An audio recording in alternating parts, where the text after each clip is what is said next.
L'Auditori de Barcelona, Razmetaz, Apolo, l'Heliogàbal, tot tancat per les mesures per contenir el coronavirus.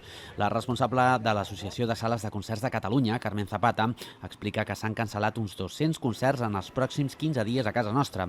Alguns s'estan mirant de reprogramar a partir del setembre, però Zapata qualifica de devastadores les pèrdues econòmiques. Unes estimacions d'aproximadament 1,5 milions d'euros setmanals de pèrdues, de manca d'ingressos, més de 1.600 treballadors afectats per aquesta aturada que no sabem ben bé com podrem esmorteir en les properes setmanes. Aquests més de 1.600 treballadors afectats no només seran artistes, programadors o gestors de les sales, sinó també professionals vinculats com tècnics a empreses de lloguer de material, personal de seguretat o de neteja, fotògrafs o periodistes.